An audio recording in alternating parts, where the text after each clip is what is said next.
of you for taking your time to attend this webinar and get a useful insights about the pharmacovigilance and its career perspectives.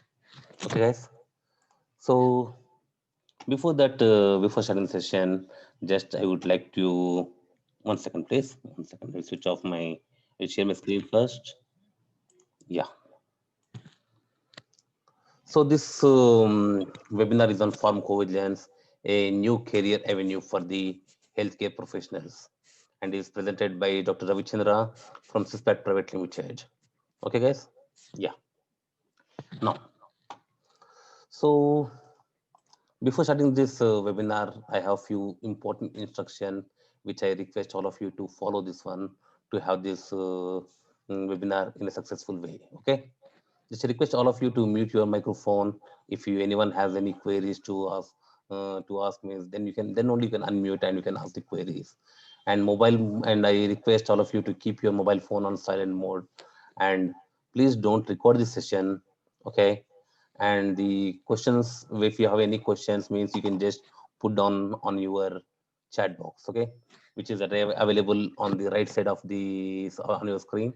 Just to go there and you can enter your queries, whatever you have.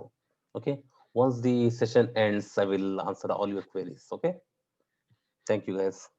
Now, so before starting the session, first I would like to introduce myself. Okay, so as you all know, my name is Dr. Ravichandra, currently working as a managing director and CEO for Syspat Biopharma Private Limited.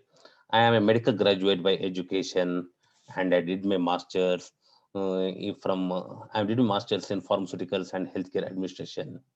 I have overall 13 years of experience in pharma domain and 2 years into the medical practice.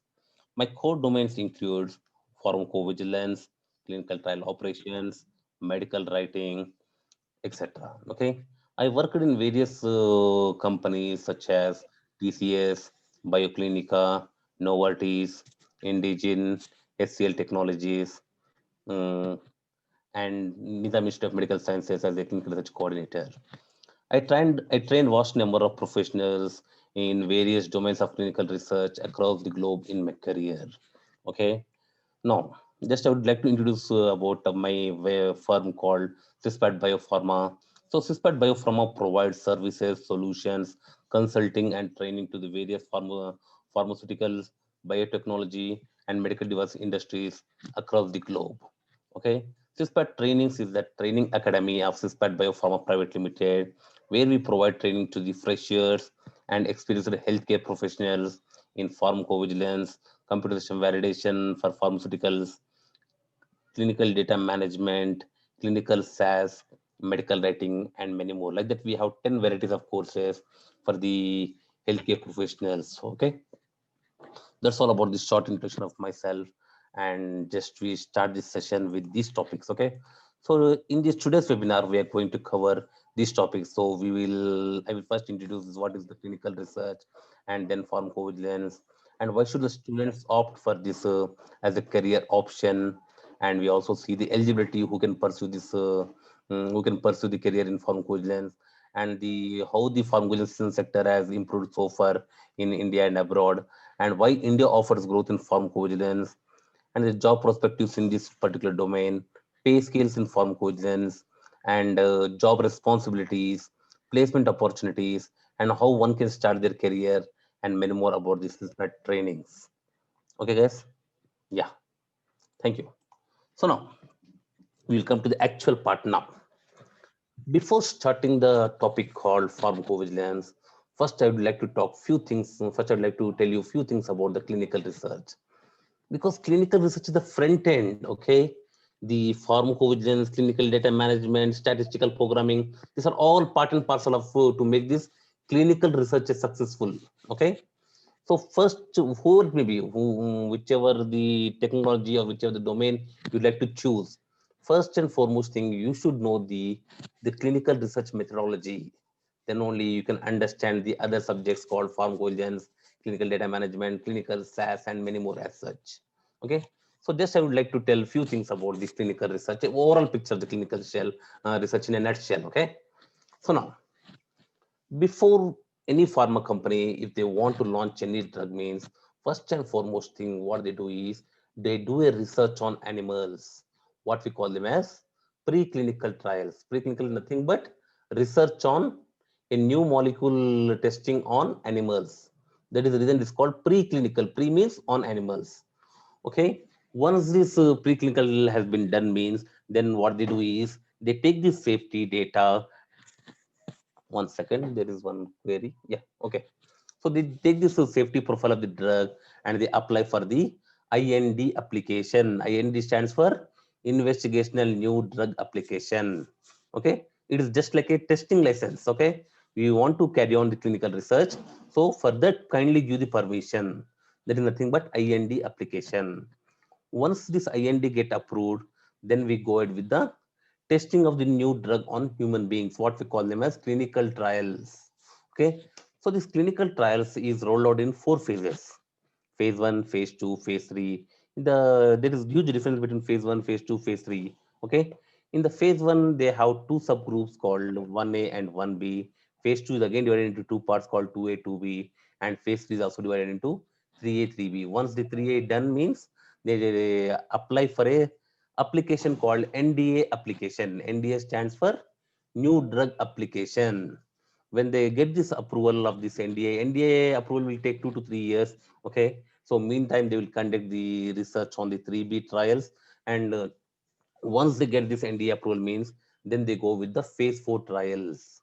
Phase 4 is also called as post marketing surveillance trials. Okay, so to understand the long term safety profile of the drug, they conduct these phase 4 trials. So guys, I'm hearing some background noise, so I request all of you to keep your microphones on mute, guys. Okay, it's a sincere request. Pradeep, please could you mute all of them's microphone? If anyone has any question, kindly raise your hand. Means in the chat box, please raise your hand and ask me the query, and I'm happy to answer that one. Okay, thank you. Thanks for understanding and keeping your microphones on mute. Okay, so Pradeep, kindly have a look on all the microphones and make sure to keep make everyone's to be on mute. Yeah, Thank sure. you. Yes. Thank you. So sorry to lose this thread. Okay. So phase four is mainly to understand the long-term safety profile of the drug. Some drugs during the short term they will act very fine, but they tend to produce the long-term side effects.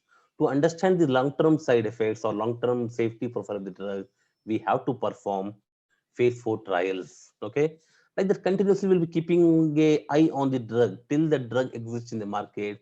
We always keep an eye in market, and we have to under and we keep on assessing the safety profile of the drug till the drug exists in the market. So phase one, we choose the healthy volunteers or sometimes the disease target audience.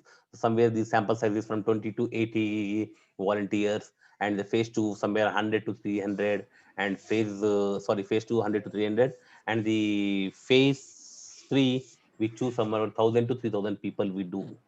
So overall, the average time if you take means it may take 100 months, or I can say 8 to 10 years approximately. The whole clinical trial process take 8 to 10 years approximately. If everything is fine, I'm telling you, if everything is fine. If at all the safety profile is not good means the clinical research time can extend, because none of the regulatory body they're not going to accept without having the proper safety profile of the drug in the regulatory hands. That's the reason that period will extend if you don't have the good safety profile data with us. With us means I mean to say with the companies. Okay, guys. So you understood about this preclinical and clinical part. Okay, I see there are many things to learn in the clinical research, but in this 1 hour or 2 hours webinar, I can't take you everything. Okay, so but when you take any course means there everything is explained in a detail for you, because clinical is an ocean. There are many things are there where we can understand. Hey, huge! I'm telling you. Okay, that's the reason in this 1 hour it's not possible for me to cover everything. But just the clinical research nutshell I explained you in these few minutes. Okay, now we go ahead with the topic called pharmacovigilance. In pharmacovigilance, also I'm telling you, it is an ocean. There are many things where we it includes in the pharmacovigilance, but I will covering only the superficial part in this webinar. Okay, So when it comes to the pharmacovigilance means, definitely you will get a allopathic medicine in your mind. So who is the founder of allopathic medicine? I think you all people know, because all of most of you are in this training, our webinar are from our healthcare professionals. So you must be knowing who is the founder of allopathic medicine. So Hippocrates is considered as the father of the allopathic medicine. Okay, so Hippocrates being a father of the allopathic medicine, do you know the what is the quotation of him? First, don't do harm. Being a physician, being a healthcare profession, our primary motto should be we should not cause any harm to the human beings. Okay. So whatever the medication we prescribe to the patients, that should not cause any harm, which is not acceptable. If at all you can't treat the patient, means leave it, but don't do harm to the patient. That is what the Hippocrates says. But today's the allopathic science is something different, where we can see many things are there, which I don't want to discuss in detail here. Okay. So always keep one thing in mind. Don't do always the medicine, whatever we prescribe to the people or the patient, we should have one thing in mind, that you should not cause any harm to the patient. Okay. Okay. Further, we have one quotation. We will see that one. Okay. Now, so before understanding the pharmacovigilance, it is very important for us to know the etiology of a term called pharmacovigilance. Okay. Pharmacovigilance is a combination of two words, pharmaco and vigilance. Pharmacon means in Greek, we call them as medicine, something which cures is called as pharmacon. And vigilare means what? To keep watch, okay, or to keep watching. It is derived from the word, it is derived from the Latin language. So pharmacon and vigilance, that is nothing but process of paying close and continuous attention on safety profile of the drug. Okay, always this pharmacovigilance keep an eye on the market, not only in the market during the clinical trials as well as in the market. It will see how the drug is working in the clinical trials, how the drug is working on the post marketing. In the post marketing, how the elders are affected, how the children are affected with the drug, what is the what type of adverse events the people are getting from this particular drug. All these things that keep a eye, that is nothing, this department is nothing but called pharmacovigilance. So now, pharmacovigilance is also called as drug safety. Drug safety and pharmacovigilance both mean the same. Usually the Western countries, the US and European countries, they use the word called drug safety rather than the pharmacovigilance. They use the word called drug safety. Okay, if you see any job openings, many times you can see drug safety associate, drug safety scientist, drug safety physician, nothing but pharmacovigilance or something related to pharmacovigilance. Since from the 2015 onwards, this name has been re-evaluated and started calling as patient safety, because it is not the drug which is going to be safe or unsafe. It is the patient who is going to be safe or unsafe by using the medication. So that is then the new name is called patient safety. Okay, I think you can see in the notice they never ever call this as drug safety. They call as patient safety. That is the new name. Okay, all of you, whenever you are attending any interviews, instead of drug safety and pharmacovigilance, use the word called patient safety. That looks very modern. Okay, guys. Yeah. Coming to the next slide. So, okay, now we understood the etiology, and now we have to understand the definition of pharmacovigilance as per WHO. So, in the year 2002, WHO has coined a proper definition for the topic called pharmacovigilance. So, pharmacovigilance is the science and activities. It is a science and activities relating to first detection, second assessment, third understanding, and fourth prevention of adverse effects of the drug and other drug related problems. Understood? So detection, assessment, understanding, and prevention of the adverse effect are is 80% of the job of pharmacovigilance. 20% of the job is on other drug related problems. Other drug related problems means like food reaction, drug food reaction. Okay, all those things, and many things are there. Overdose of the drug, if you use the overdose of the drug, what kind of adverse event can happen? If you use the underdose, means what can happen? Lack of efficacy, all those things we can study as other drug related problems. Not only this one, even the quality issues related to the drug also can be covered under other drug related problems. Okay, guys. So now, detection means what? So this particular branch in the pharma industry, this particular department in the pharma industry, they will try to find out what are the adverse events the patients are getting by taking this particular company drug. There is nothing but detection. So the detection can be done in two ways: active and passive wise. Active means the company itself will approach to the consumers and they ask, do you, are you facing any adverse event with this particular drug? Something called passive. Passive means where the patients, they patients or patients relatives, patients, healthcare professionals like nurses, doctors, they will report on behalf of patient about the adverse event by using the particular drug. Okay, that is called passive way of detecting the adverse events. Once the adverse event is known, okay, once the adverse event is known, then what we have to do? We have to understand what is the reason this adverse event is happening to the patient. Okay, so the understanding is very much important. We have to see the etiology of the adverse event, where it is causing, whether this adverse event has happened before taking drug or after taking the drug. What is the medical history of the patient, and was there any causative factor to cause this adverse event? What are the risk factors involved with this particular drug? What is the common adverse event already reported in the literature? All this background digging you have to do. Okay, the data mining has to do in the literature search, and you have to find out whether this is a new adverse event or already reported adverse event. All this data mining you have to do here to understand more about the adverse event. And then it is the responsibility of the company to prevent that adverse event in the future. At least if not prevent means, at least the intensity of the adverse event should be bring to some negative point, to the negative levels. That is one of the essential part of the pharmacovigilance. So if they ask in interviews what you should tell, definitely the formula is nothing but the science and activities which deals with detection, assessment, understanding, and prevention of adverse event and other drug related problems. Don't forget this word, other drug related problems. Okay.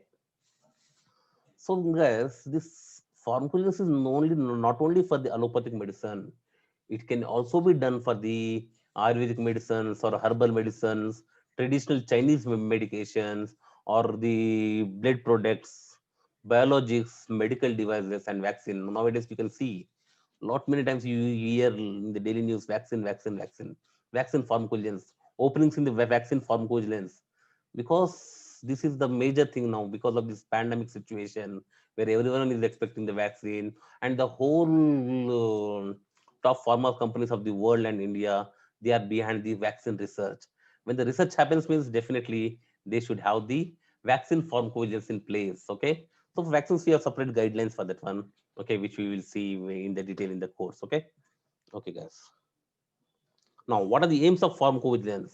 Aims means what for this pharmacovigilance, what is the main purpose of this pharmacovigilance that we are studying here? Improve patient care and safety.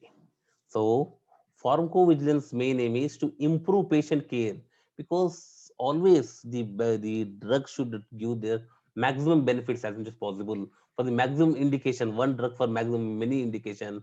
And in this way the patient health should get fine. Okay, that is the main aim of the pharmacovigilance, because by getting the adverse event data, we try to avoid this drug to those patients. In this way we try to improve the patient care and safety in relation to the use of medicines and all medical and paramedical interventions. Okay, improve public health. Once again the same thing, by using the medication we can improve the public health by finding out the adverse event, by knowing the new ways of using the medication, by spreading the correct knowledge of the medication to the people, by correcting the spread how to take the medication, improving. By in this way we train the people and we improve the public health. Okay, and safety and rational use of the medications. And this is third one is very important. The main aim of pharmacovigilance is to assess the benefit and risk profile of the drug. Okay, so ideal medication is that medication in which, okay, the benefits will should outweigh the risk. See guys, as being a pharma or a healthcare professional, you all know each and every medication in this world has their own side effects, right? So each are having their own benefits as well as harm.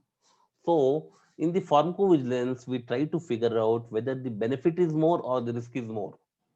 If at all the benefit is more than the risk, then only we allow the drug to market, or we allow the clinical trials to continue. Okay. Yeah. So, and one more thing, not only about the risk benefit, it the ideal medicine is that medication which is safe and more effective, as little as cost effective. That is one of the important things. See, one drug is there of Novartis, which is $4 billion. Okay, so normal person can't afford like this costly drugs. So for that purpose, what we do, we have to always see the main aim of pharmacovigilance is to bring the new drug which is of lesser cost, so that is easily available to the public. Okay, and identifying the new information about the hazards is one of the core point of the pharmacovigilance, to identify the new information about the hazards, means new side effects, new adverse event, adverse drug reaction. We have to identify that reaction, and we have to prevent that in the future. That is the main aim of the pharmacovigilance.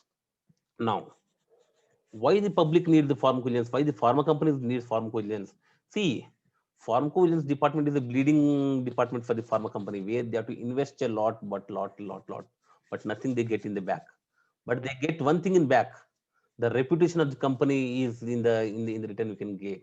The much proper way we do the pharmacovigilance, no, the better results we get in the future. Okay, not today, but future definitely. See, one drug is there which is of which don't have a good safety profile, means definitely the drug is going to fail in the market in the future.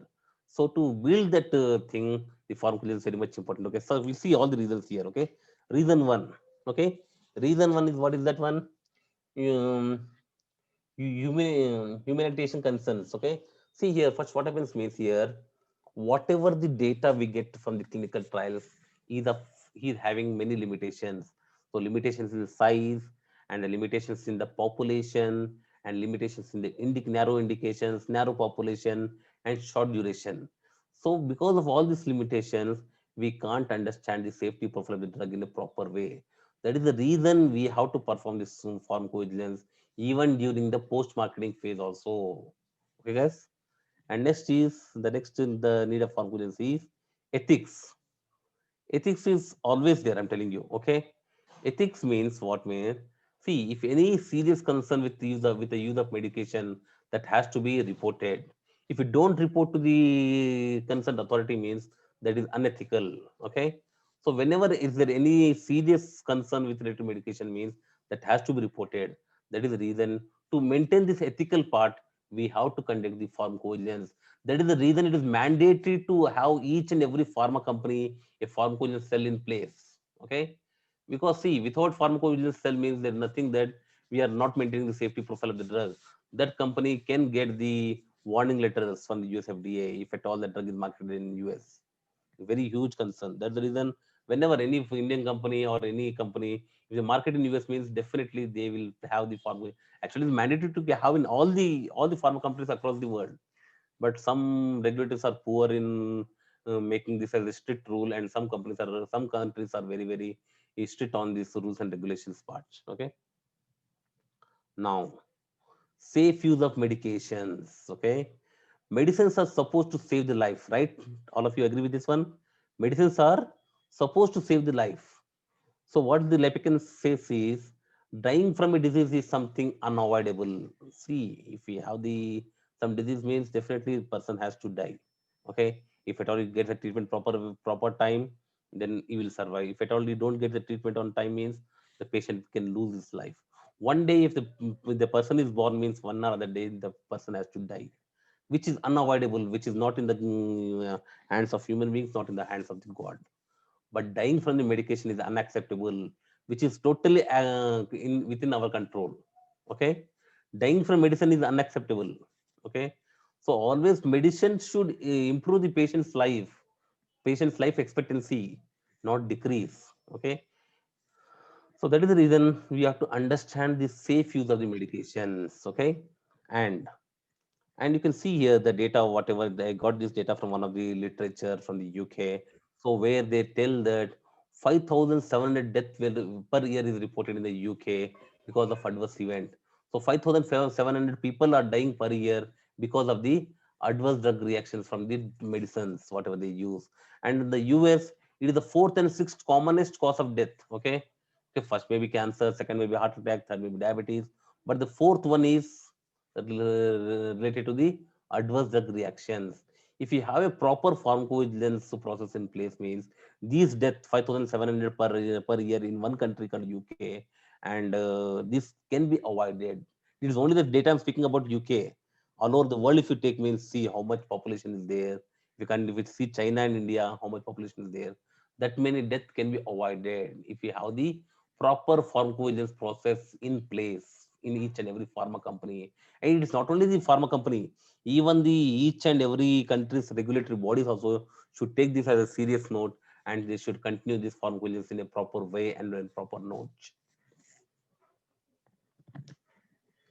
ADS are expensive, so adverse drug reactions are expensive. Many a times, not in India, okay, in very few cases in India, but many a case in the US, many people they file a case against the pharma companies. They will sue the pharma companies because of the adverse drug reactions. There, the government is very strict. I'm telling you, any person die with the medication if at all they get to know, means immediately they will take immediate action on that company whoever manufactured the drug. And if at all the pharma companies felt guilty, means the company has to pay the compensation in a huge way. I'm telling you, it's not in rupees and this thing in thousands, it's in lakhs and billions. I'm telling you, that much huge compensation the pharma company has to pay. That's the reason ADR related cost exceeds the cost of the medications. So in the year 2008, when I joined the pharmacovigilance, I worked for a company called AstraZeneca. Okay, so that AstraZeneca manufactures a drug called Seroquel. Okay, it is one of the popular drug for the bipolar and schizophrenia disorder patients. Okay, it has a good efficacy profile for the bipolar and schizophrenia, but the thing is that it is to produce some adverse effect called diabetes and pancreatitis. These are the major adverse drug reaction that people they reported. Slowly, the prescribers or the doctors they also got to know about this one. So the whomever the patient this particular drug is prescribed to, they are landing up in those patients are landing up in diabetes and pancreatitis. And this matter has been reported to the regulatory authority. And again, some attorneys in the US they sued the company called AstraZeneca for this particular alleged events. Okay, so what the US federal court, what the decision they took is, okay, to have a investigation on this particular drug, who are the patients they reported this alleged event, they should submit their medical records. Okay, and the attorney of the AstraZeneca, they accepted this one, and they told that the AstraZeneca needs 1 year time to do the investigation and find out the actual cause of diabetes and pancreatitis in the patients who use the Seroquel. Okay, so this case is handed over to a company called TCS. Okay, I was the one of the investigators for that particular case. Almost 1 year I worked for that project, and okay, in that 100% of the cases, 80% of the cases where we are able to prove that this pancreatitis and diabetes is not related to the use of this particular drug called Seroquel. Only 20% of cases where we have failed to know the exact cause of diabetes and pancreatitis, where we not got a proper evidence from the medical records. That is the reason 20 people for 20% of the population, 20% of the people who filed the case are unable to respond them. So what the US federal law said is, they said to pay the compensation for all those 20% patients where they are unable to find out the cause of the diabetes. Okay, so it is a very huge amount of penalty they put on the AstraZeneca, where AstraZeneca has to pay the penalty. So whatever the profit they earn from the drug, everything will go in these litigations. That's the reason every pharma company should take the pharmacovigilance in a serious note, and they should do this pharmacovigilance act in a proper way, so that if there are any concerns, means before launching the drug only, they should put this in front of the people and in the necessary documents, that these by using this particular drug, these adverse event can happen. Okay, that serves the purpose. Okay, that is the reason. That is the ADS are very expensive. That's the reason I'm telling you. Okay, promoting rational use of medicine and adherence. So the formulas also promote the how to use the medicines in a proper way, and they educate the people to use the medications in a as per the instructions provided in the leaflet. Okay, and ensuring public confidence. I told you, public confidence means if at all any drug is caused or any problem means it is put in the media, and the media they will highlight in all the things, and in that way the company name will go down. That's the reason the brand image of the company lies in the on the pharmacovigilance, not other companies, the pharma companies. Okay, the image of the pharma company is always in the hands of the pharmacovigilance department. Something goes wrong means the company has to shut down or face a lot of consequences in the market. Okay, guys. Okay, something called evaluation of pharmacovigilance. So you should know how this pharmacovigilance department came into picture, how why this domain has been formed in the pharma industry. Just a short note I want to take it through, but definitely, guys, I'm not going to bore you with these topics. Just for 2 more minutes, you can bear with me. Okay, so if you see in the history, somewhere around in the 18th century, 19th century, many disasters happened in the pharma industry. Okay, there are many drug disasters. So the era from 1937 to 1961, that era is called period of drug disasters. Okay, many incidents happened in that during that phase, because of which today we have the stringent laws and regulations with regard to the pharma research or pharmacovigilance, I can say. Okay, so in 1937, diethylene glycol is mistakenly used to solubilize the sulfonamide. I think most of you know about this incident, okay? Since sulfonamide tragedy is where they call, okay? Which is resulted in 107 people, they died because of this mistake, okay? That is one of the adverse drug reaction happened with that particular drug. And 1952 in France, diethylene tinidolide is mistakenly used in the skin preparation while doing the surgery. By for the skin preparation, they used to use this as a solvent, and 100 people they died because of this incident. Okay, and from 1959 to 1969 Europe, I think you all of you must be knowing this one, something called thalidomide episode. Okay, thalidomide disaster. Okay, so this thalidomide is the drug used for the morning sickness in the pregnant women during the first trimester of their pregnancy. Okay, just to induce a sleep, and this vomiting sensation or morning sickness can be avoided in the pregnant women. But the whoever the whichever the or the who are the pregnant women, they receive this drug from the physician. Okay, after using for a certain time, they deliver the babies with fetal abnormalities. Okay, nearly about 20,000 fetal abnormalities has been reported. There may be many more, but this is the figure they taken. I don't know from where they taken this one, but 20,000 figures has been taken for this one. Okay, just 1 second. Neha Sharma has raised the hand. So Yes, Neha, sir. yeah, tell me. Good Yeah, evening, sir. yeah, good evening. Tell me. Sir, I'm Neha Sharma, sir, from SRH University. Sir, I'm pursuing MSc in clinical research. Okay, Sir, yeah. sir, I want to do internship in pharmacovigilance. Okay, madam. Uh, Just please, Neha. Just first you yes, sir. finish up this session, then we can have this one. Okay, we can have in detail discussions about all the question and answers. Okay, if you Okay, don't sir. mind. Sure. You Okay, first, sir. because there are many topics are there. First, we'll finish up this one, then we can have the question answer session. Okay, please don't mind. Okay, Okay, thank okay, you, okay. Neha. Thank you, Thanks for the sir. understanding. Okay, sir. So this thalidomide episode happened in the Europe, and most of the deaths have been not deaths actually. Fetal abnormalities has been reported in the Germany. But at the time, after having the good sale in the Europe, they have applied this license for marketing license in the US also. But the US FDA inspector, there is one lady, I can't remember the name, Melena or something like that.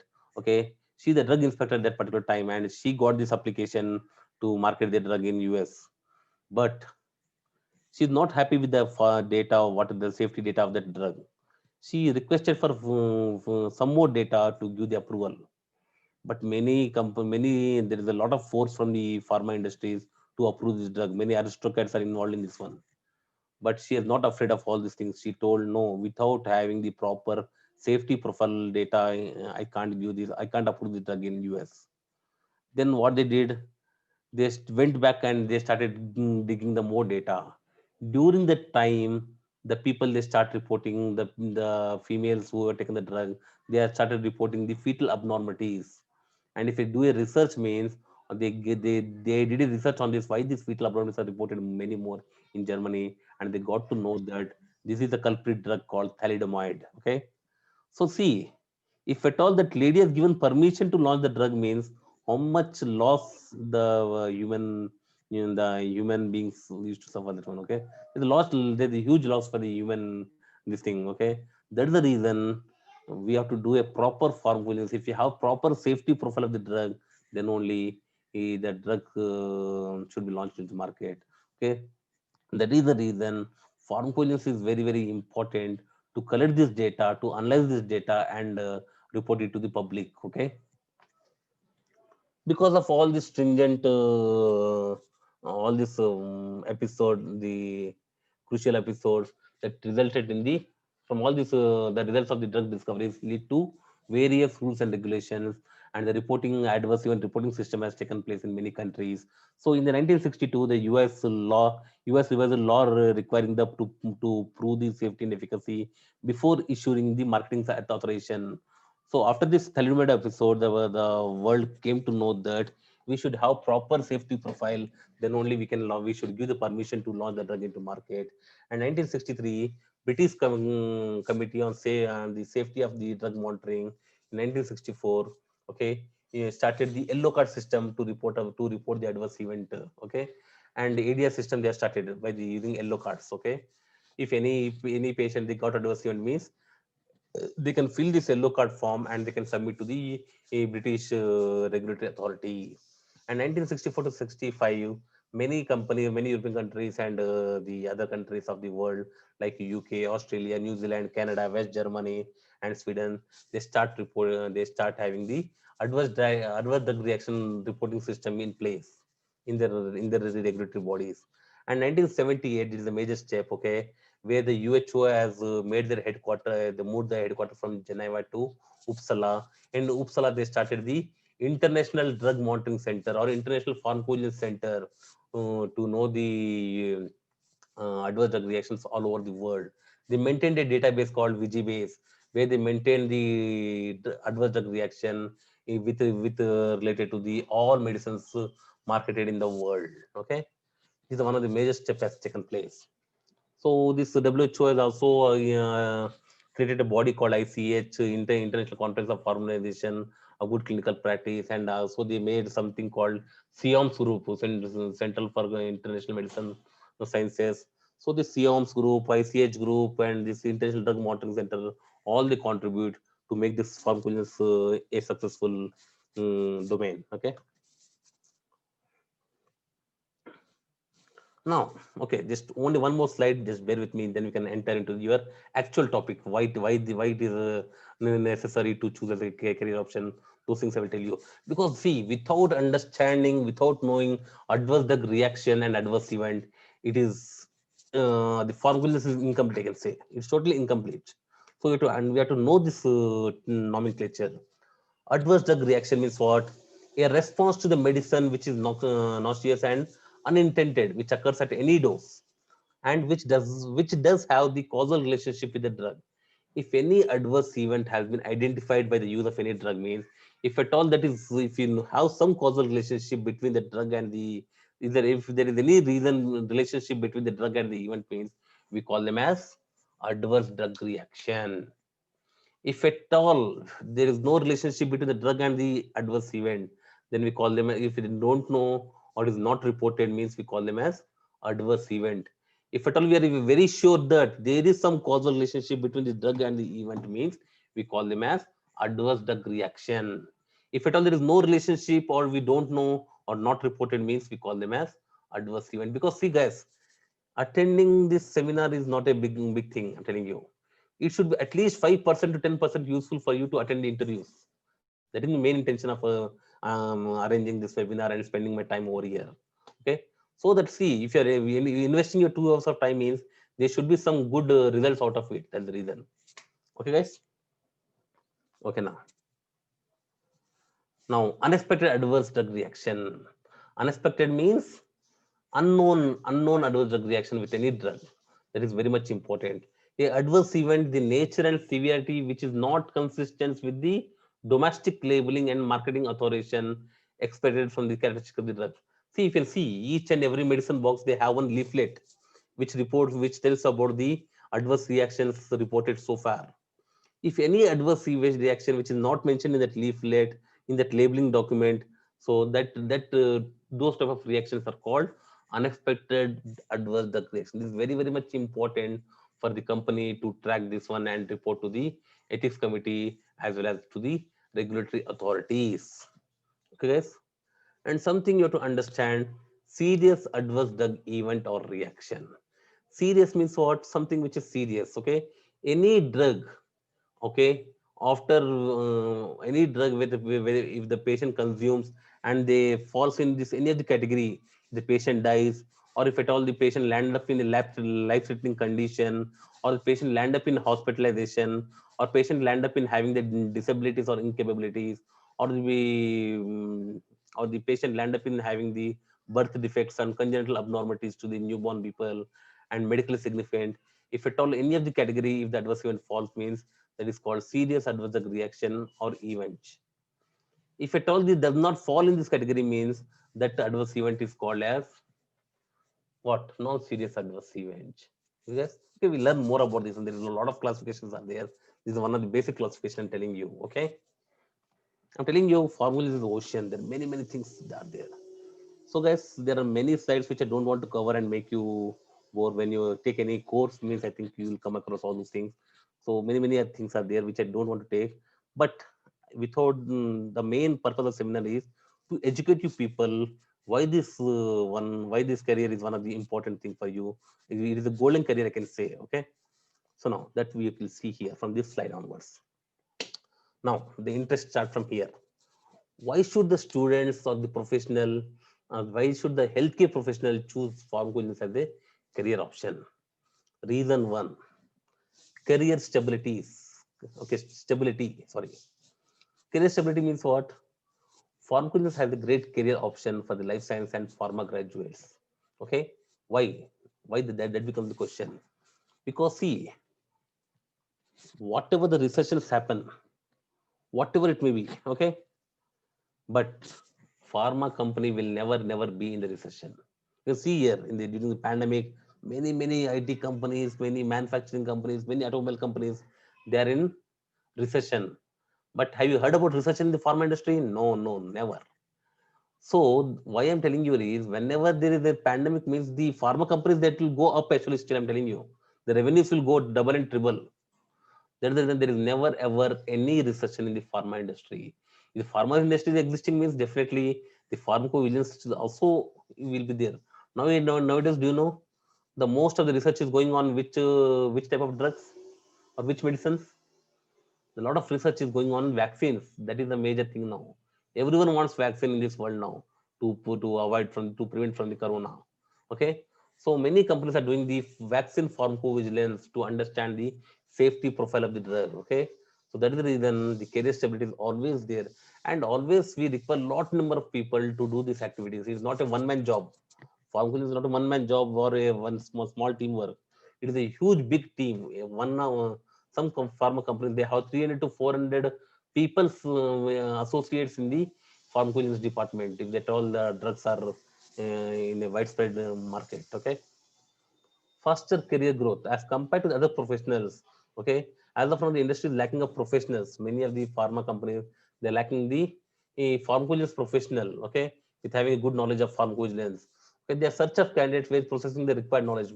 So most of the pharma companies, they look the candidates who know the pharmacovigilance in advance. Okay, and right aptitude, attitude, and the race to face the challenge careers. And thing is that faster career means, as compared to the production, as compared to the teaching side, the academic side, the pharmacovigilance has better salaries as compared to the production, manufacturing, QC, QA. Many are there no in the site-wise jobs. Better than that one, this is very much a good thing, where you can have the software engineer. What are the facilities they'll get? No, you also get all those things. Okay, weekend holidays. There is something called work-life balance is exist over here. Okay, where you have the weekends to spend with the family. Many facilities are there. in this industry. Okay, but those things we can't see in the manufacturing side or on the academic side. Okay, salary range is very high as compared to the other domains related to the pharma. One second. No. Better salaries as well. Okay, the salary part will cover in the further slide. What salaries at what range, but what position to what position, what salaries are there, that we see here. And global workplace.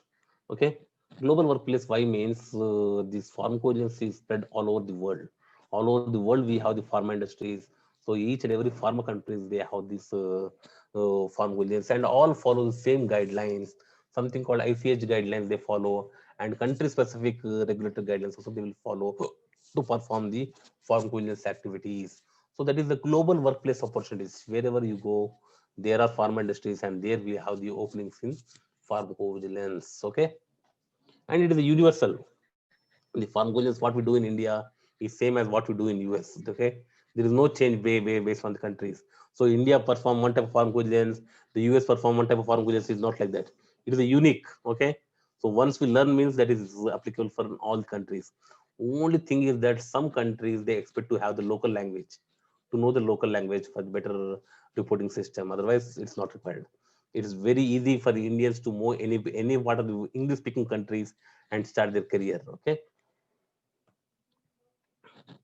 eligibility. If you know the multiple languages, other languages like Chinese, Spanish, or French means, then you can have better advantages in this particular domain. I can say, because some European countries they want some of the European or non-English speaking countries they expect the people to know English and the local language. So that's the reason. Now the Chinese is becoming very huge influence in the world. I'm Chinese. So if you learn Chinese or next is French, first the French was the topmost. Now the Chinese is becoming the topmost now. Chinese, Japanese, French. Then you have a greater opportunities. I can say very good opportunities in the abroad. Now, who are eligible to pursue this career? Pharmacy background people like B Pharma, M Pharma, PharmD, or Pharma is major. I'm telling you, they give a lot of preference to the pharma people. Okay, because 80% of the work is involved with the if pharma language, pharma knowledge. The reason they prefer the pharmacy people. Any life science graduates, okay, like BSc, MSc in the life sciences, like biotechnology, microbiology, all those things. Medicine, 20% of the pers work involved with the doctors also because they know the human anatomy, physiology, and many other things related to the medicine. Okay, so medicine like MBBS, BDS, MS, MCH people they can take part. Alternative medicines like allopathy, no, not allopathy, sorry, homeopathy, Ayurveda people also they can take part here. BAMS, BHMS people, nursing people, even BSc nursing, MSc nursing can also take part in pharmacovigilance. They are also a good career option. For the physiotherapists, okay, MPT, BPT people also they can take, and other industry professionals who have the knowledge in the pharma, okay, and PhD candidates. PhD not in all subjects. PhD in pharmaceuticals and medicine part, they can pursue this as a career option. There's a very bright future for the PhDs, doctors, and pharma people. Okay, it's not only these people, even a BSc, MSc people also, if they have the proper skills and knowledge, means they can come up in their career. Okay, okay, how the pharmaceutical sector fared so far. Okay, so setting up the stringent laws by regulatory bodies that has made the pharmacovigilance to extend to a lot much wider. Okay, so the US market, if you see in 2008, the pharmacovigilance market, okay, of the worldwide is 186 millions US dollars. The worldwide market for pharmacovigilance is 186 million dollars in 2008, but in the 2015 it has jumped to 2253. See where 186 and where 2253. Do you know the present value? It is somewhere around $15,000 million dollars in the US market. No, sorry, it is not $250. Billions, billions. Okay, not very huge mistake. Sorry, millions. Sorry, millions, billions. Okay. At present, India is the fourth largest producer of pharmaceutical in the world. Do you know the recent advancement? What the Modi said in this COVID time? India is considered as the worldwide pharma nation. Okay, pharmacy of the world it is called as now. That's the reason where we have the 6,000 licensed manufacturers and we have 60,000 branded formulations. Okay, that's the reason in India we have a huge scope for the pharmacovigilance, and there are other factors also that I'm going to explain in this particular slide. See, I this pharmacovigilance is also called as medical IT, because here all this work whatever we do by using the IT tools like internet, laptops, or everything is system based work. We are not going to see the patients who are suffering that adverse reaction, but you're going to assess their data, electronic data, and assess their medical condition. Based on that we will assess the causal relationship between the drug and the adverse event. So we require a lot of infrastructure of IT infrastructure to do this work. That is the reason India has good IT infrastructure. Many software engineers are there, and lot many companies which develop the databases related to the pharmacovigilance. That's the reason India is one of the best place, or the pharmacovigilance hub, I can say. India is the hub for the pharmacovigilance, and large number of pharma companies existing. Large, so when there is huge number of pharma companies, the huge number of opportunities for the people to take part in the pharmacovigilance, and large number of healthcare professions. So can you know? So do people know who are considered healthcare professionals? Doctors or physicians, dentists, pharmacists, and nurses are called healthcare professions. You can see lot many medical colleges, lot many nursing colleges, lot many colleges are there in this country, where the outcome of these people are more. The outcome of these professionals are more. That is the reason India is a hub where they can easily get some people, trained people, or a qualified people to do this activity. And one of the major factor is low operational cost as compared to the Western countries and the European countries and US other regions. India is having low operational cost, low labor cost, because of which they prefer to have pharmacovigilance sector in India. Even though you can see the top 10 pharma companies, they establish most of the companies, they establish their pharmacovigilance main unit in Hyderabad in India. Like Novartis, you can see in Hyderabad, GSK, you can see in Bangalore, AstraZeneca, you can see in Bangalore. Why? There are many countries are there know in the world. Why they want India? Because of low operational cost, large number of healthcare professionals, large number of a huge IT infrastructure, all those things. India we have, and that is the reason India is considered as pharmacovigilance hub. And you people already know, because of the huge population, we have large number of diseases across this nation. Okay, and easily you can get the people to perform the clinical trials and everything. There is a reason India is the hub, I can say. And qualified manpower, as I already said, we have a qualified manpower to perform this task and make it successful. Now, this is one of the important slide for all of you, I think so. Okay, what are the job perspectives in the pharmacovigilance? So anyone who enters into the job pharmacovigilance domain or sector, they start their job as a drug safety associates. Okay, where the work involves in the case creation and check for the minimum safety information like safety patient data, reporter data, suspect drug, and adverse event. If at all these four criteria met, means the case can be booked into the database. Reconciliation, follow-ups, data entry, all those things done by the entry-level jobs. Once they get sufficient experience on this particular job profile, and they have the experience of 3 to 5 years, then they can be promoted to subject matter experts, where they perform the quality check of the adverse events, and they will report see in the reporting system, and they're called as senior drug safety associate or drug safety scientist. Some companies they use drug safety, some companies they use pharmacovigilance. So the entry job will be pharmacovigilance associate or drug safety associate. The next level will be senior drug safety associate or drug safety scientist or pharmacovigilance scientist. The companies like Novartis and all those things, they use pharmacovigilance scientist word. Okay, Paraxel, Novartis, but Novartis again change the name now. That is called patient safety scientist. Okay, now, and after having the experience of 5 to 7 years, then the person, if at all interested in the writing part, means with having good narrative writing skills and the writing abilities are good, means they can become the aggregate report scientists. Okay, where they have to prepare the various reported for the pharmacology department like PSUR, PEBRAR, PBRER, PEDAR, DSUR, many are there. which I can't explain you in this small session. Okay.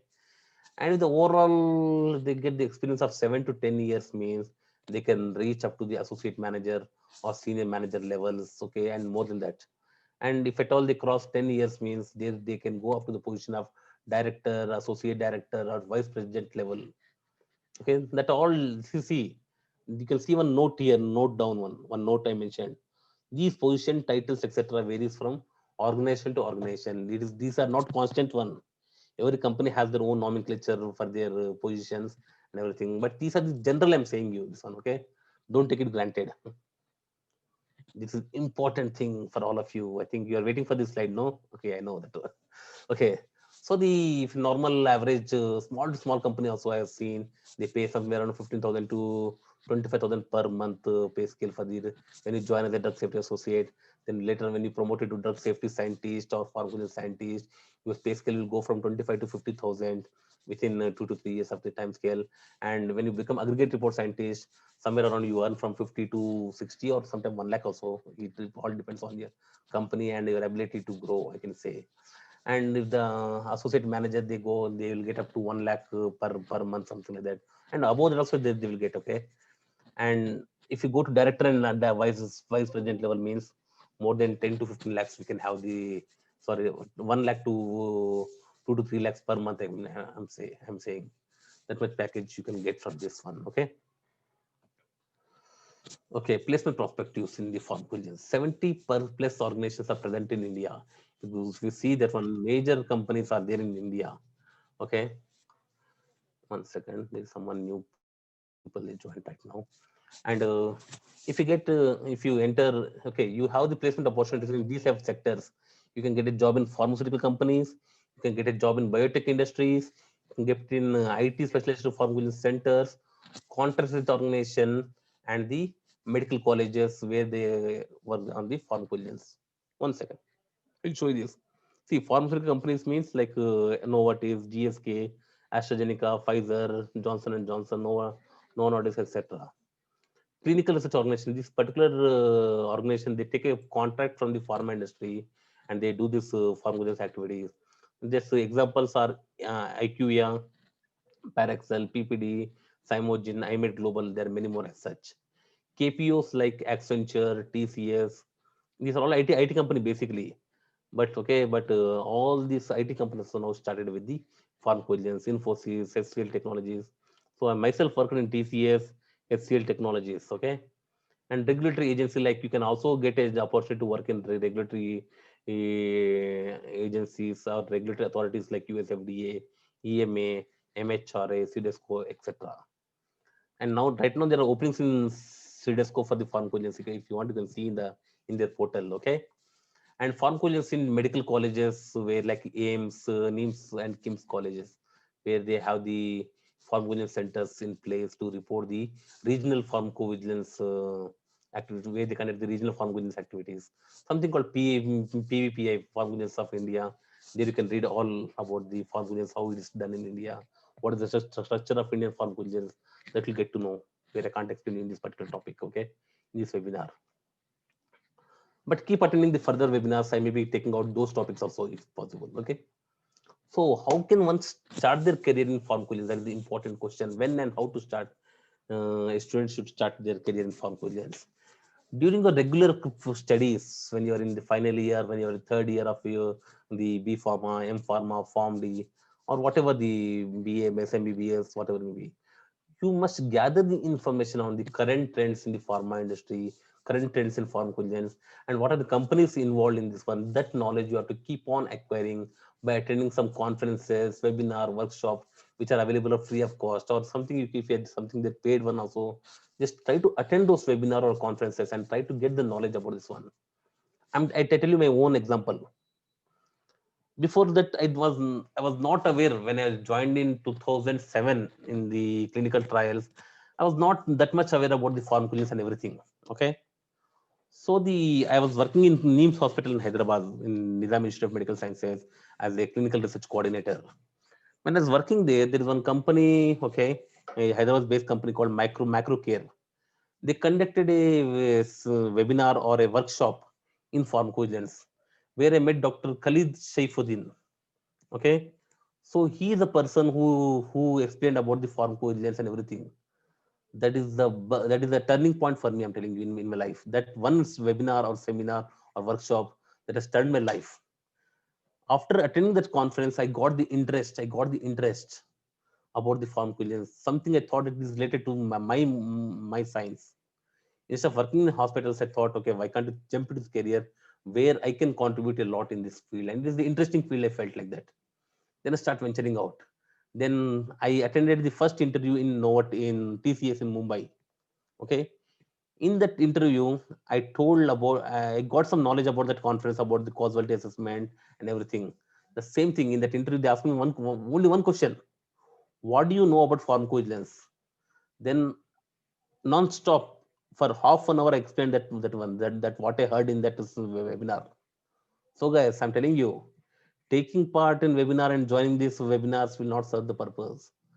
Put your concentration and listen what I'm telling. That serves a lot, I'm telling you. So that one conference is enough for me to get the job in TCS, I'm telling you. Okay. I never expected that one. This webinar will help me to crack this interview. ಮನೆಲ್ಲ ಇವೆಲ್ಲ ಏನು Guys, please keep your mics on mute. Okay, where many people are there in this call, they feel disturbed. Okay, thank you. So I'm telling you, so understand these trends by attending some webinar, conferences, workshop, and gain some knowledge about the current trends and companies involved in pharmacovigilance. However, if you are very much serious to pursue a career in this industry, means you can go for short-term training along with the regular course. Attend some crash course, attend some short-term 1 month, 2 month training on the pharmacovigilance, and try to gain some knowledge where it will add the advantage during your interviews.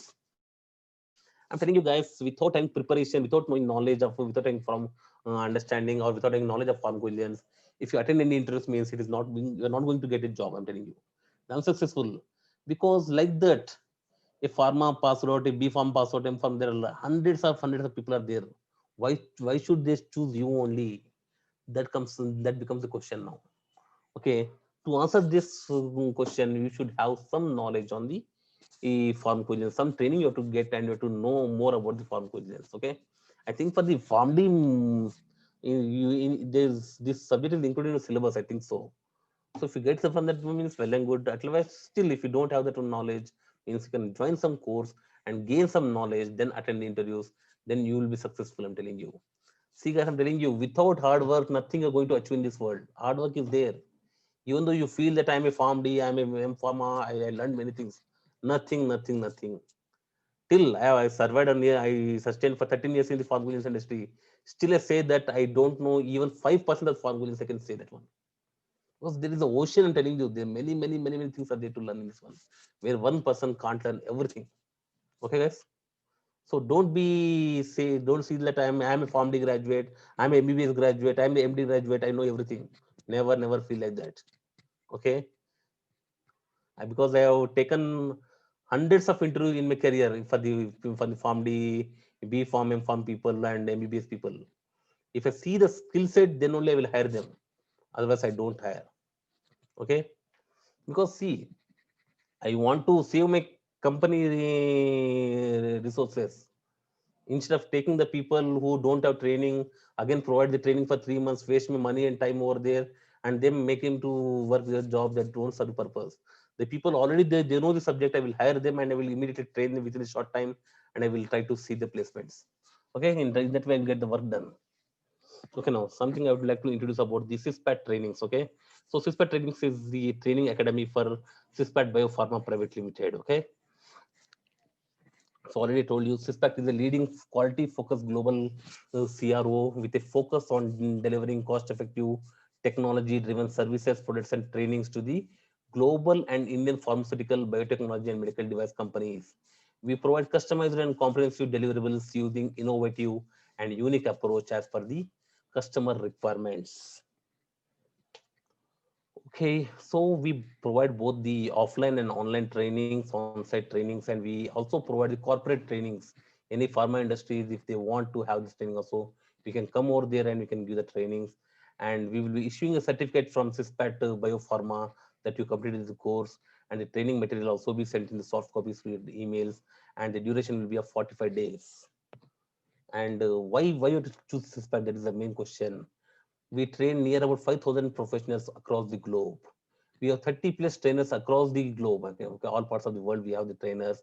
So we provide the individual trainings or group trainings, okay, and cost-effective courses. Very, very less cost we are providing this training. I'm telling you, which you can't even imagine, you can't even compare with the other training institutes, that much low cost. So this particular course of this, because of this festival, we are launching it for 12,000 only. Earlier it was 20,000. Because of this festival offer, we are launching it for only 12,000. If anyone is interested, they can enroll. After, I will provide you my email ID and my this thing, where you can directly go to our website, and there also you can find our phone numbers. There you can go and you can register there also. Okay. And trainings as per the global regulatory standards, and we serve through moderation ethics. We follow ethics and moderation, and with transparency we provide. And we also provide this job assistance. Okay, job support will provide you. Once you finish the training means, we will making you to attend the interviews. See, this whole 45 days course consists of the theory and practicals.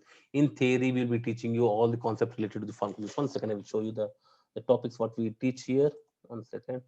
See, these are the topics we teach in the theory part. Okay. And once this all everything is done means, then we will be teaching you about the database which we use in these a software what we use in the pharmacovigilance called Argus. That also training will provide. And also we will show you one of the medical coding software which we frequently use in this industry, something called Medra. Just 1 second. Medra coding dictionary also will show you. This software also will be teaching you in live. 1 second. I will be showing you that software.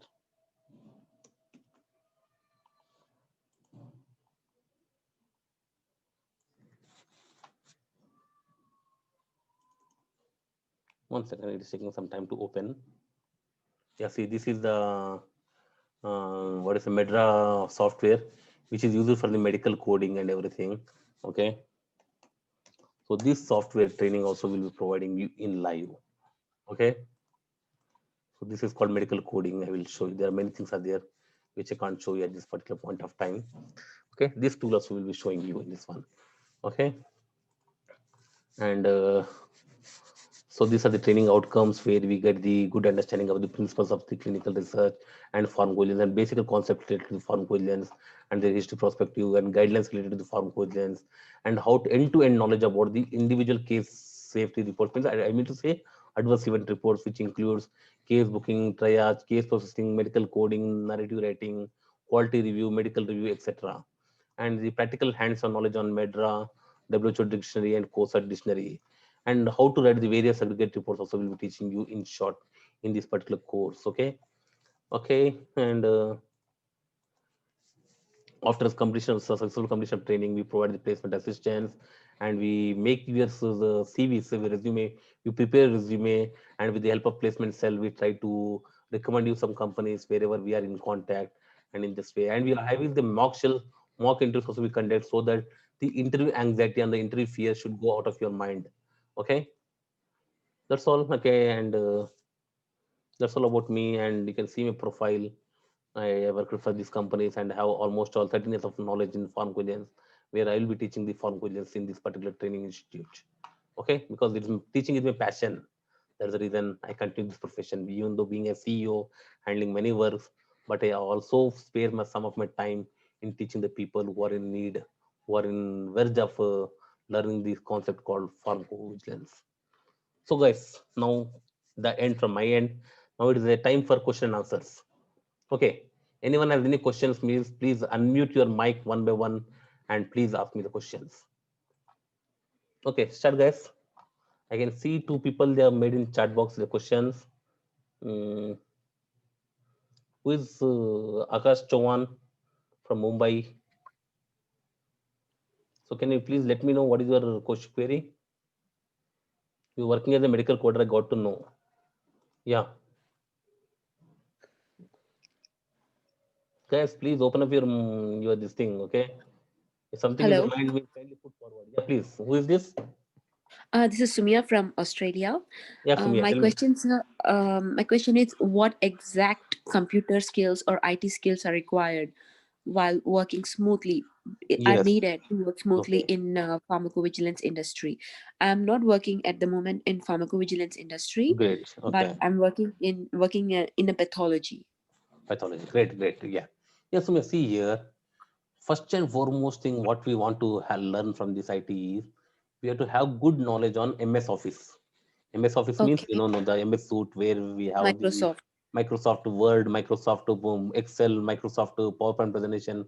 This is the basic thing, and we should know we should have some knowledge on the database like Argus, Oracle Argus, Safety Database, ARISD, any one database which we use in the pharmacovigilance, and some part of coding knowledge also if we have means that is very great. That is medical coding by using the Okay. a tool called Medra, which I have shown you recently. Okay. Yeah, if you have this knowledge means easily you can crack the interviews, I can say. And not only this one, if you have good communication skills also, that also plays one of the vital role to get a jobs in pharmacovigilance. Okay, All right. all these things Thank you. we cover in our course. Okay, that short short course I told you know for 45 days, they will cover all these things. We'll teach you all these tools and everything. Yeah. Next question. Okay. Anyone? Guys, any questions from your end? If you, Hello. sir, guys, I'm comfortable in all the languages: Hindi, Kannada, Sir, Telugu, Marathi, whatever language you feel, you can ask me. I don't mind. hello. Language should not Sir, be a barrier. Yeah, tell me, who is this? I'm Tarun. Hi, My name Tarun. is Jacob. Yeah, please. Yeah, I'm from Which Hyderabad. career is best in medical coding or pharmacovigilance? Now, as I can currently say working. pharmacovigilance, man, because if it's comparison salaries of medical coding and pharmacovigilance, there's a huge difference. I can say there's huge difference. Okay. So pharmacovigilance has because see, what is the qualification first? Tell me. I have done my MSc Bioinformatics. You can go for this one, no, for pharmacovigilance. Why you are wasting your time in when you do such one means you have done some other course as a basic education. Sir, Why India, you went up to that MSc bioinformatics level and why you learned? Go for the I have pharmacovigilance. Where sir, the salary I is have very good, I can say. sir, in India not available for bioinformatics job. Then I go to career in medical coding. But I'm telling you, okay, you have to Hmm. struggle. I'm telling you, one not getting jobs means you should create your own room for that one. Be Okay. thorough with the pharmacovigilance technical knowledge. Then no one can stop you. I'm telling you. No, sir. I Okay. also knowledge for in programming language like as Perl, Java, PHP, VB. Java, all those things are not required, man. Why we require all these things? Tell me. PHP, why Yeah. we require Java for the pharma, for the people who are in bioinformatics.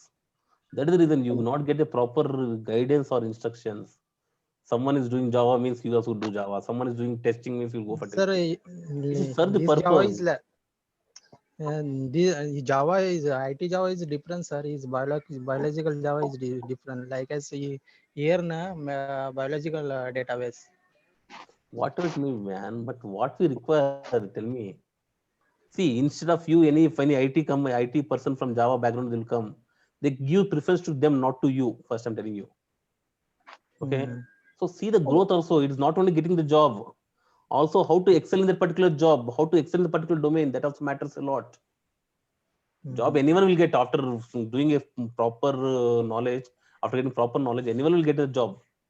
But again, to come up in that industry, to come in that profession, many people they join pharmacovigilance or they join some other technology and they will leave within short time because Okay. unable to cope up with the subject. That happens. If they feel that they are not able to grow in that means, they'll again try to change their job domain. That happens. So whichever when you're telling the first time itself, choose the best one. I can say. Okay. Okay. Yeah. Okay, sir. Next Thank you. question. Um, Hi, sir. This is Sumia back me again. I Yeah. want to Yeah. ask Please, one more Samir. question. Yeah. As a fresher, because you're a CEO, I want to ask from Okay. you Yeah. what point should be there in the resume for the fresher to get an interview call. Very good questions, Mia. I really appreciate these Thank questions. you, sir. Okay. Yeah, see here. You should always showcase your CV in a proper way. You should mention that you have a thorough knowledge of pharmacovigilance. For example, what Okay. keywords you ask me, mention about Yeah. Medra, WHO drug dictionary, and adverse Oh, event reporting. The flowchart of the adverse event from CPO to our pharmacovigilance unit, and different phases of the pharmacovigilance process, like case processing, medical review, QC review. Try to mention these keywords okay. so that the person who's taking your interview immediately their eye will go on that particular points, and they will try to, the weightage will be more if you Okay. address all those Okay. things.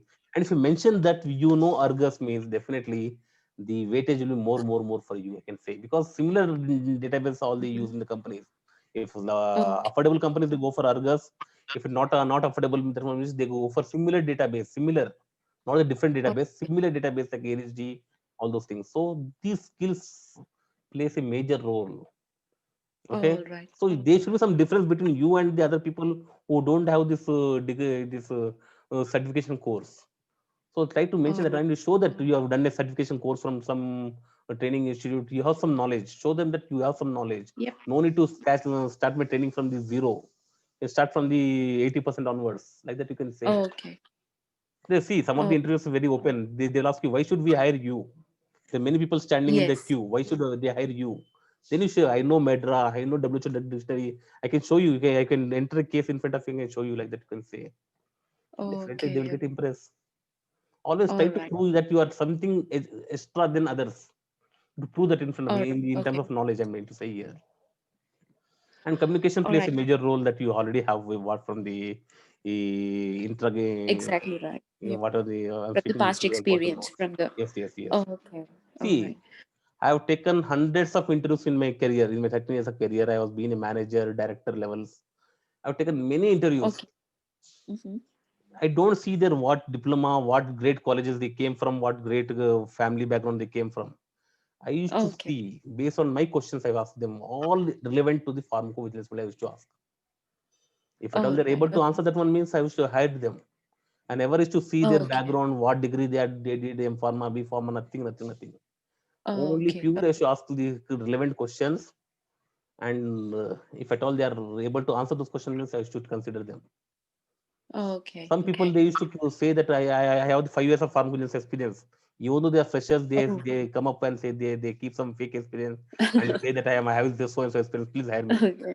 But definitely, I used to You can see make it their happen. Yeah, you can figure it I out. can check the skill set.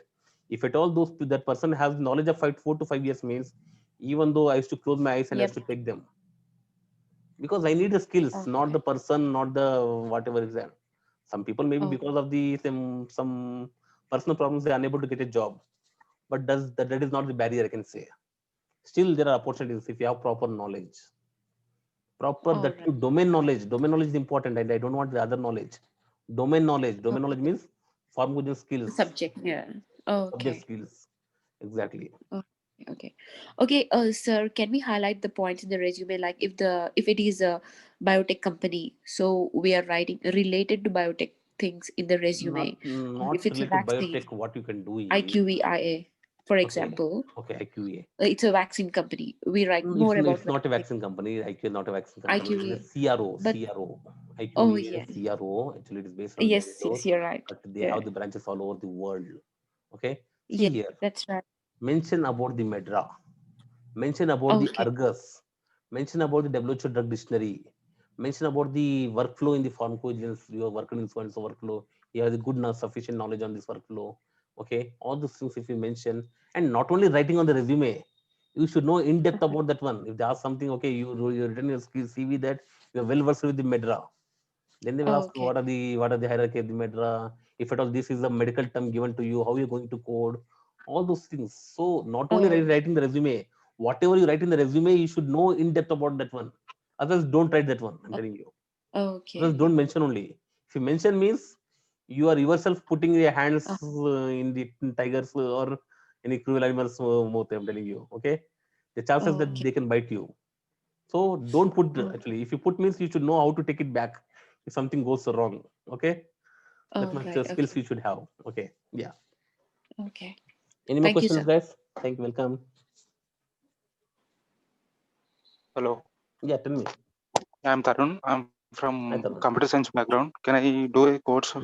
Can I choose a career? No. If your computer science background means there is no relation, you can come into pharmacovigilance. But Okay. definitely you can take a course on Argus safety support, Argus Okay. technical support. That course you can take, or something called computer system validation. Okay. This okay, there is separate seminars or webinars we are going to conduct. If something, if in future, if you conduct these webinars on computer system validation, means you just register yourself. I will be keeping on the Facebook and LinkedIn from this thing. There you can see and you can register yourself in that for that one. Okay. Okay. So Thank you that so is much. helpful for there. Okay. Not in this one. In this technical part, we require the pharma people only Okay. Thank in you. the pharmacovigilance, but definitely for the database creation or the software creation where we require the software knowledge, there you can Argus safety support administration. I will introduce that course after this class. You can just call me. I will explain you about this one. Okay. Can I know the number? Okay, I will provide you. Okay, 1 second, guys. You all note down my number. If you have any queries, you can write a mail to me or visit my website. Okay, this is my contact number. Okay, you can call me and you can do whatever you want. Okay. Anything question? Any question, guys? Yes, sir. Yeah, tell me who is this? May I know your name, please? Sir, Neha Sharma. Yeah, Neha Sharma. Sorry, you asked me in Yeah. between. Sorry, I was unable to answer you at the time. Please go ahead with the question. Sir, I want to do internship in pharmacovigilance, but I did not get to pharma companies. Sorry. Could you please repeat? Sir, I want to do internship in pharmacovigilance, Very good. Okay. sir, but I don't get to any pharma company for the internship due to COVID-19. Yes. So in our organization, we provide the internships also, where we teach CDM, Sir, it's offline or pharmacovigilance, online. online only. Nowadays, we have everything online. From the government, we still don't have permission to open. I think in the month of March, when the vaccine gets successful launch, no, they will give permission for us. Then you can give the classroom internship. Till the time, we provide you on the online. See, Oh, nowadays, and the world is a virtual world now.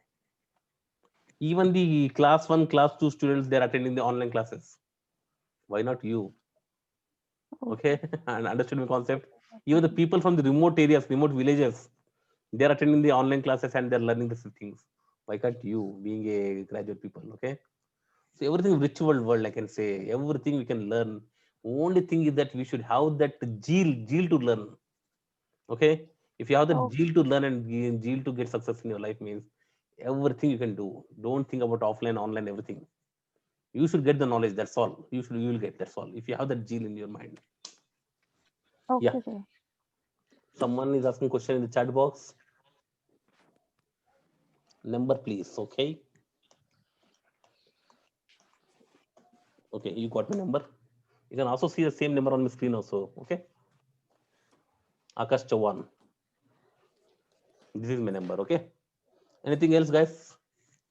Any more queries?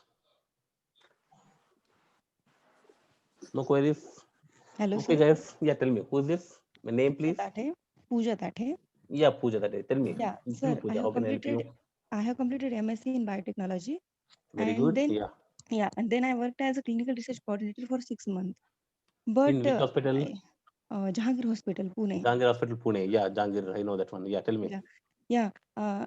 Last 1 year, from last 1 year, I applied for pharmacovigilance, but no company called for me It because all depends on a CV, madam. It all depends on CV. and What keywords you but mention in this? a profile, but I saw many of the companies profile that mentioned they only hire for B Farm and M Farm graduate only. It's not like that.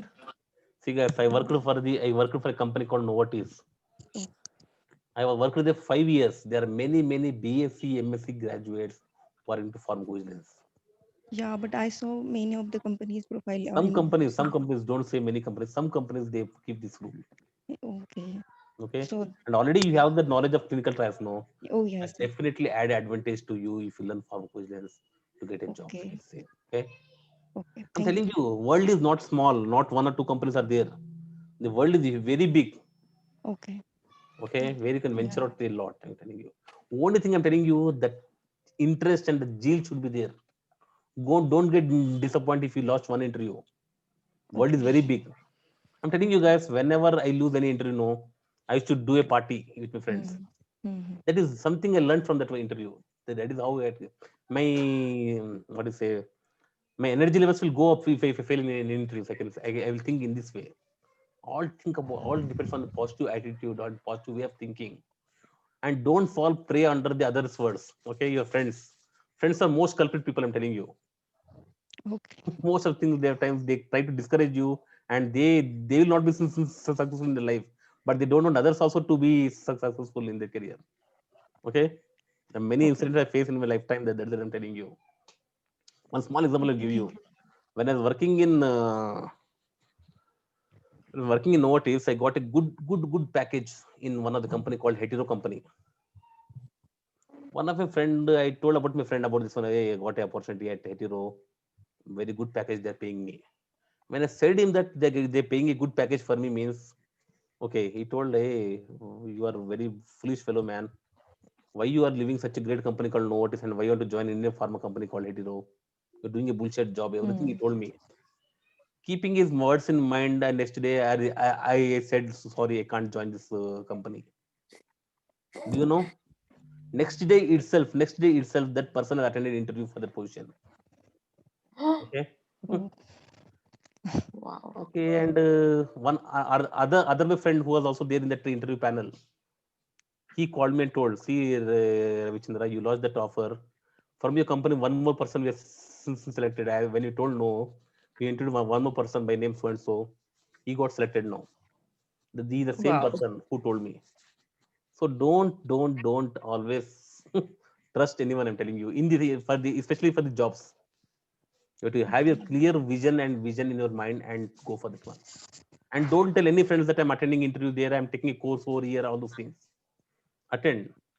I always use one word: work hard in silence. Let the success make the noise. When you put your profile in the LinkedIn saying that I got a job in so and so company, then that itself is enough for other people to get blast. Okay, like that your attitude should be. These are all practical experience I'm telling you guys, not from any stories and any books I'm telling you. These things I experienced in my lifetime. Okay, Okay. anything else? Um, okay, sir. I want to know if this job, like, Mm-hmm. there's a job advertised, and whether it's for the fresher or it's for some experienced people. Which The job where you title found is this? Yeah, uh, tell me. sorry, this is Sumia Yes, back tell me. again. This has been advertised by IQVIA, and the job title is COVID-19 Vaccine Trial Operations Coordinator. Is it an entry level job? It is an entry level job and it is a field job. I think so. Yes, it's a remote working job. It's a remote working job. Yes, I know. Yeah, It is this Acquia company is there in there one is one of the famous CRO all over the world, I can say. yeah, And they that's true. have the COVID-19 trials. One of my friends is working in the trials. We have like these positions. It's not a fake one. It is an absolutely perfect one. Acquia is a very Okay. big company. They can't cheat the people like this. I'm telling you. Okay. Yeah, yeah. Some Yeah, I wanted to know whether it's for freshers like me it's for or freshers, it's for... freshers. If you want, I Okay. will recommend your name to my friend. Okay. There are jobs Yes, out please. there. I'll be very happy. Okay. Yeah. Okay. Anything else, guys? Any more questions? I feel very happy. This seminar is really people asking questions so that make me much more enthusiastic rather than only speaking of one side from my end. Good. When we are very glad to have you to Thank arrange you. Thank this you. Thank you. seminar. Thank you. You all made my day, I can say. Thank you. See, guys, I don't mind spending more time with the people. The people just should gain something out of this webinar, I can say. After leaving this webinar, they should think what I gained from this webinar. Something not like definition, something you learned. That is much more important for me. Okay. Anything else, guys? No? Okay.